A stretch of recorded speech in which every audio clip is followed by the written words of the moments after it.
जय हिंद दोस्तों, मैं ध्रुव कुमार आप सभी का ध्रुव आईएएस में स्वागत करता हूं। आज हम लोग इस वीडियो में पीटी 365 की जो मैगजीन है उसका कंप्लीट पॉलिटी का शॉर्ट नोट्स देखेंगे।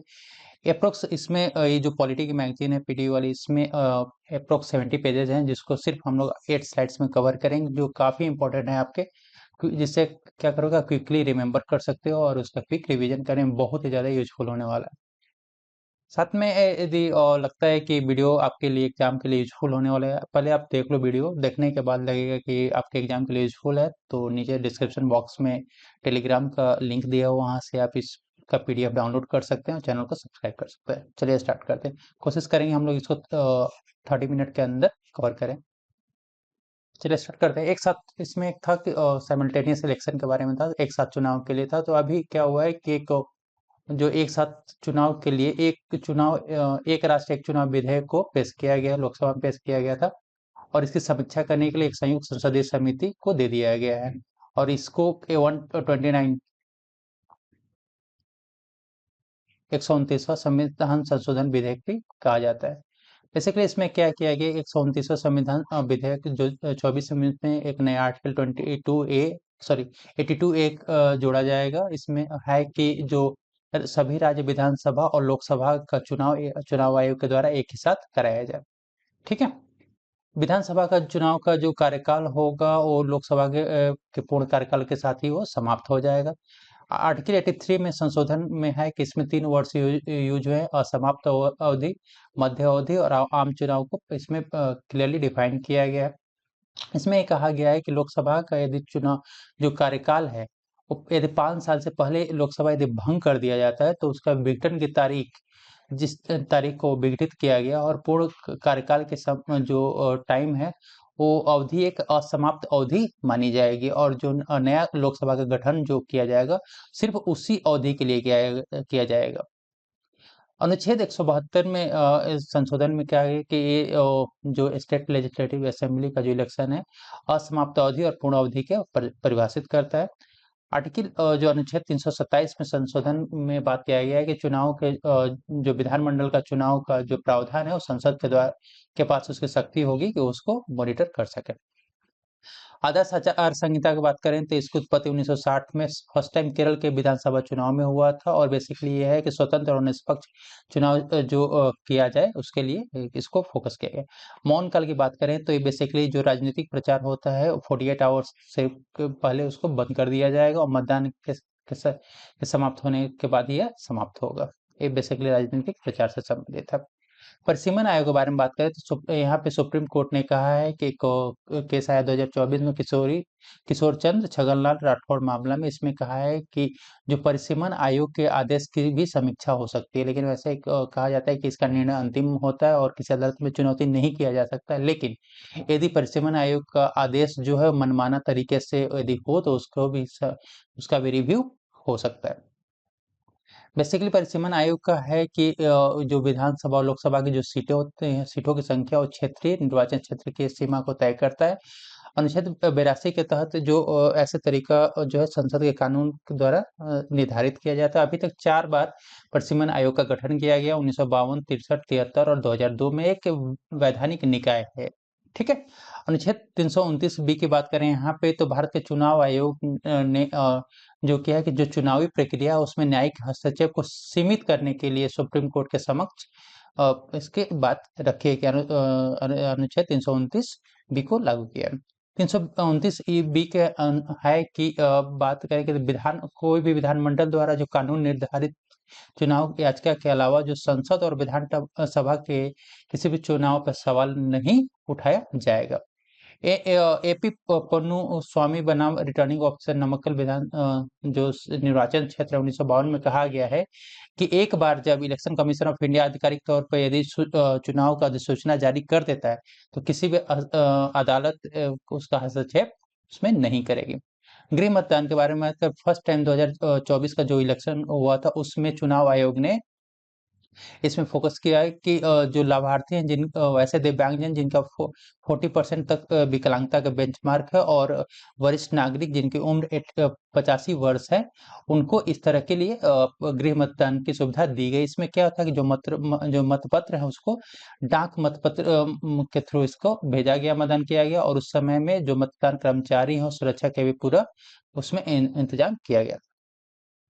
सेकेंड, फॉर्म 17 सी के बाद 17 सी की बात करें तो इसमें चुनाव आयोग ने कहा है कि सुप्रीम कोर्ट में बताया था कि जो फॉर्म 17 सी है वो मतदान अधिकारी के अलावा उसका इंफॉर्मेशन किसी और के साथ साझा नहीं किया जाएगा।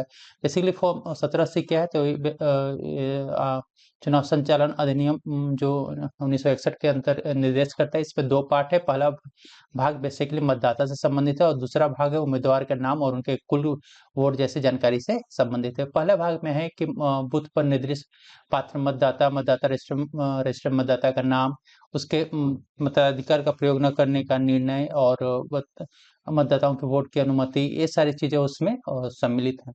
ठीक है।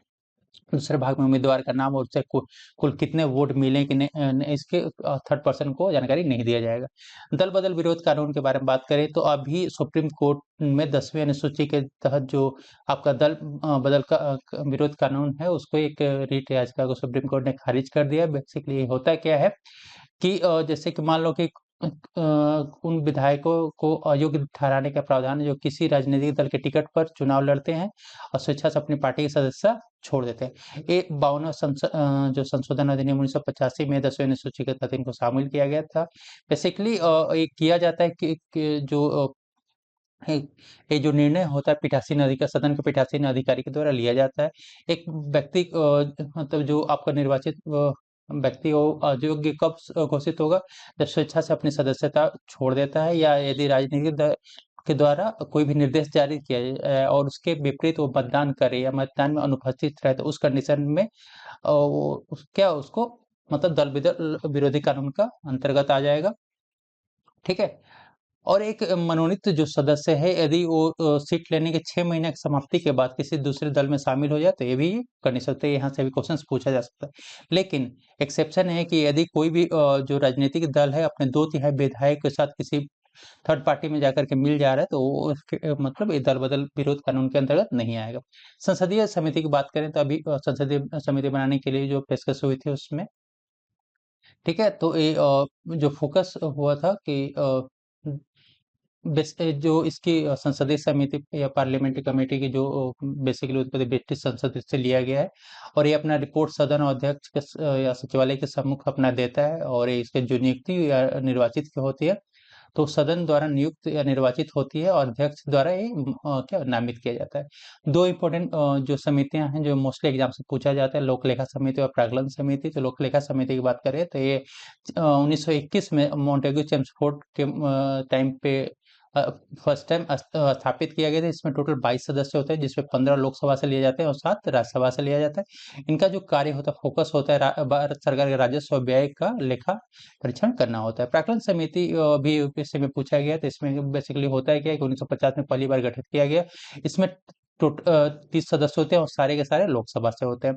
तो इनका जो फोकस होता है कि प्रशासन में दक्षता के लिए वैकल्पिक जो नीतियों है उसका सुझाव देना होता है।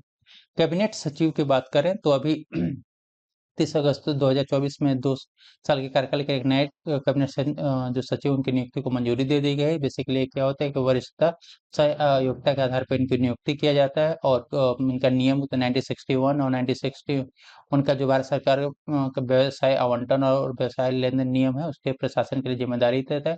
इनका कार्य जो हो सकता है कि जो अंतर मंत्रालय समन्वय को कोऑर्डिनेशन का सुनिश्चित करते हैं, और मंत्रालय और विभाग के बीच में मतभेदों को दूर करना है। ये बेसिकली होता है जो सिविल सेवा बोर्ड है उसके अध्यक्ष होते हैं। समान नागरिक संहिता के बारे में बात करें तो बेसिकली क्या है कि व्यक्तिगत कानूनों को एकात्मक प्रणाली को संदर्भित करता है जो धर्म की परवाह किए बिना सभी पे लागू होता है। जैसे कि विवाह, तलाक, भरण पोषण, विरासत, गोद संपत्ति का आधार इसमें शामिल है। ठीक है। और ये अनुच्छेद 44 में इसको 4 के अनुच्छेद 44 में निर्देशित किया जाता है। निवारक अधिनियम की बात करें तो जसीला साजी बनाम भारत संघ जो हुआ था उसमें सुप्रीम कोर्ट ने निवारक हिरासत के खिलाफ जो प्रभावी प्रतिनिधित्व की हिरासत में किए गए व्यक्ति के अधिकार पर प्रकाश डाला है। इसमें कहा गया है कि इसका जो निवारक अधिनियम सॉरी निरोध जो है, इसका अर्थ है किसी व्यक्ति को सार्वजनिक व्यवस्था के लिए खतरनाक गतिविधि करने को उचित आशंका के आधार पर अदालत द्वारा परीक्षण या दोष सिद्धि के बिना हिरासत में लेना है। ठीक है। संसद और राज्य विधान मंडल जो है अनुच्छेद 22 के तहत निवारक हिरासत पर कानून बना सकते हैं। 22(1) और 22(2) के तहत गिरफ्तारी और हिरासत के खिलाफ सुरक्षा प्रदान करता है आपका। ठीक है। और 22(3) के तहत गिरफ्तार या हिरासत में में लिए गए व्यक्ति को उपलब्ध नहीं है। भूल जाने का अधिकार बात करें तो सुप्रीम कोर्ट जो है डिजिटल गोपनीयता से संबंधित भूल जाने का अधिकार के मुद्दों की जांच करेगा। इसमें क्या है कि जो व्यक्तिगत जो डेटा है उसको नियंत्रित करने की बात किया जा रही है। राजकोषीय संघवाद की बात करें यहाँ पे तो संघीय राज्य और स्थानीय सरकार जो है भारत की संघीय प्रणाली के भीतर वित्त पोषण और प्रशासनिक जिम्मेदारी को कैसे साझा करते हैं इसके बारे में बताया गया है। इसमें एक है 7वीं अनुसूची में क्या होता है कि संघ और राज्य के बीच जो कर का आधार का होता है, वर्णन किया गया है 246 के अंदर है। राजस्व का जो वितरण होता है कि कुछ कर होता है जो केंद्र द्वारा लगाए जाते हैं और एकत्र किए जाते हैं, लेकिन पूरी तरह से वो राज्यों को सौंप दिया जाता है। ये आर्टिकल 269 में है। अंतर्राज्य व्यापार और वाणिज्य के अंदर जो जीएसटी लगाना और संग्रह करना 269A, जिसमें जीएसटी परिषद के सिफारिश के आधार पर केंद्र और राज्य के बीच में इनका वितरण किया जाता है। संघ द्वारा किए गए जैसे निगम कर, व्यक्तिगत आयकर, केंद्रीय जीएसटी और वित्त आयोग की सिफारिश पर संघ राज्यों के बीच में भी क्या होता है कि कर का वितरण किया जाता है। आर्टिकल 270 का विशेष राज्य का विशेष श्रेणी का दर्जा है। विशेष श्रेणी तो बिहार और आंध्र प्रदेश ने विशेष दर्जा मांगा था। ठीक है। तो बेसिकली क्या होता है कि इनका जो निर्धारण वर्गीकरण किया जाता है भौगोलिक और सामाजिक आर्थिक नुकसान के आधार पर किया जाता है। फर्स्ट टाइम जो 5वां वित्त आयोग था वो 1969 में उसने इसका विशेष राज्य का श्रेणी का दर्जा का उसने सिफारिश किया था और 1969 में जम्मू कश्मीर, असम और नागालैंड को इसका दर्जा दिया गया। बाद में सिक्किम और त्रिपुरा और को भी दिया गया था। और ये बेसिकली ये भी पूछा जा सकता है कि किस आधार पे, तो गाडगिल मुखर्जी फॉर्मूले के आधार पे इसका अनुदान दिया जाता है। वैकल्पिक विवाद समाधान एडीआर में इसमें क्या है कि एक प्रक्रिया है जो विशेषकर क्या है कि अदालत कक्ष से बाहर जो विवाद होते हैं उसको क्या मतलब सुलझाने के लिए इसका यूज किया जाता है। छठी अनुसूची की बात करें तो लद्दाख अभी छठी अनुसूची में शामिल होने के लिए काफी मतलब कोशिश कर रहा है। इसमें बेसिकली छठी अनुसूची में क्या था कि आर्टिकल 244 टू के तहत जो छठी अनुसूची बारदोलोई समिति की सिफारिश के इस पे किया गया था। यह क्या है कि राज्यपाल को छठी अनुसूची वाले राज्यों में जो है वहां पे स्वायत्त जिला परिषद और स्वायत्त क्षेत्रीय परिषद बनाने का अधिकार देता है। इस एडीसी जो स्वायत्त जिला परिषद उसमें 30 से सदस्य होते हैं जो 4 राज्यपाल द्वारा नामित किए जाते हैं और 26 का निर्वाचन किया जाता है। और ये अभी 4 राज्यों में 10 डीसी उपलब्ध है, मतलब स्वायत्त जिला परिषद है। यहाँ पे स्वायत्त क्षेत्रीय परिषद की बात करें एआरसी की, तो इसमें एक क्षेत्र के भीतर एक विशेष जनजाति को कवर करता है। ठीक है। इसमें वन प्रबंधन, कृषि, विरासत, विवाह, सामाजिक रीति रिवाज, कानून पर विषय पर कानून बनाने की शक्ति दिया जाता है। नए राज्य के गठन से संबंधित बात करें तो नए राज्यों के अनुच्छेद 3 में नए राज्यों के गठन और मौजूदा राज्यों के क्षेत्र सीमाओं और नाम परिवर्तन का प्रावधान दिया गया है। इसमें संसद को कानून है कि किसी क्षेत्र को अलग करके 2 या 2 से अधिक राज्यों को मिला करके या कुछ राज्यों के जो हिस्से हैं उनको एकजुट करके या किसी एक हिस्से को जोड़कर एक नया राज्य बना सकती है। राष्ट्रपति की सिफारिश का इसमें क्या रोल है, तो ऐसे विधेयक जो राष्ट्रपति की सिफारिश के आधार पर ही संसद के किसी भी सदन में पेश किया जा सकता है और राज्य विधानमंडल से परामर्श के बाद ही उसका नाम और सीमाओं में प्रभावित किया जाता है। राष्ट्रपति एक निर्दिष्ट समय के भीतर अपना जो विचार व्यक्त करने के लिए इस विधेयक को उस राज्य के विधानमंडल के पास भेजेंगे और इस साधारण बहुमत से इसको बनाया जाता है। जिलों का गठन जो है राज्य सरकार के पास अधिकार होता है कि नए जिलों का वो गठन कर सके। लोक अदालतों की बात करें तो अभी सुप्रीम कोर्ट ने अपने स्थापना के 75वें साल पर विवाद निपटान के लिए विशेष लोक अदालत का आयोजन किया। इसमें लोक अदालतें वैकल्पिक विवाद नियंत्रण तंत्रों में से एक माना जाता है और ये जिसके जो बेसिकली इसके पास पावर होते हैं, सिविल कोर्ट्स के समान शक्तियाँ होती हैं। लोक अदालत द्वारा जो निर्णय है अंतिम और बाध्यकारी होता है। इस निर्णय के विरुद्ध विरुद्ध कोई अपील नहीं किया जा सकता। फर्स्ट टाइम जो पहली लोक अदालत है 1982 में गुजरात जूनागढ़ में आयोजित किया गया था। भारत में सेकंड नेक्स्ट है कि भारत में न्यायाधिकरण प्रणाली ये अर्ध न्यायिक निकाय है और न्यायपालिका पर मुकदमों को बोझ कम करने के लिए इसको बेसिकली उसका फोकस किया जाता है। ग्राम न्यायालय की बात करें तो ग्राम न्यायालय अधिनियम 2008 के अंतर्गत ग्राम न्यायालय या ग्राम अदालत स्थापित किया जाता है। ये बेसिकली है कि जो सामाजिक, आर्थिक और अन्य विकलांगता के कारण कोई भी व्यक्ति यदि न्याय नहीं मिल पा रहा है उनको, तो उनसे अवसर से यदि वंचित रह जाता है, उनके लिए काफ़ी फोकस किया गया है। ये छोटे-मोटे विवादों को निपटाने के लिए एक मोबाइल कोर्ट और नागरिक और आपराधिक दोनों क्षेत्र का हो गया। न्यायालय की अवमानना की बात करें तो झारखंड सरकार ने हाईकोर्ट के मुख्य न्यायाधीश की नियुक्ति में देरी आरोप लगाते हुए केंद्र के खिलाफ अवमानना याचिका दायर किया था। उससे संबंधित है कि मतलब अधिनियम 1971 न्यायालय अवमानना अधिनियम 1971 के तहत ये परिभाषित किया जाता है। 129 अनुच्छेद 129 और 215 में है कि सुप्रीम कोर्ट हाई कोर्ट की अवमानना को दंडित करने की शक्ति प्रदान करता है। उपचारात्मक याचिका की बात करें तो उस व्यक्ति के लिए उपलब्ध अंतिम संवैधानिक उपाय है जिसके समीक्षा याचिका 137 सी में सुप्रीम कोर्ट द्वारा खारिज कर दिया गया। तो रूपा अशोक होरा बनाम अशोक होरा न्यायालय में कहा है कि न्यायालय की उपचारात्मक शक्ति आर्टिकल 142 पूर्ण न्याय देने की शक्ति से प्राप्त होती है। फास्ट ट्रैक विशेष अदालत क्या है? तो बेसिकली जो बलात्कार के मामले हो रहे हैं और यौन अपराध के बच्चों के संरक्षण के पॉक्सो अधिनियम से संबंधित मामलों को संभालने के लिए बनाया गया है। एक केंद्र आयोजित परियोजना है जो 2019 में शुरू हुआ था और 2026 तक इसको विस्तारित किया गया। इसका जो फंडिंग होता है जो निर्भया फंड से वहन किया जाता है और कार्यान्वयन न्याय विभाग, कानून और न्याय मंत्रालय द्वारा किया जाता है। गुप्तचर का सिद्धांत की बात करें तो यथार्थ स्थगित था 375 और धारा 63 और भारतीय न्याय के तहत वैवाहिक बलात्कार अपवाद को चुनौती देने वाली याचिकाओं पर सुनवाई करता है। भारतीय न्याय संहिता 2023 को जो 1960 का जो आईपीसी एक्ट है उसको से इसको रिप्लेस कर दिया गया है। विशेष अंशदान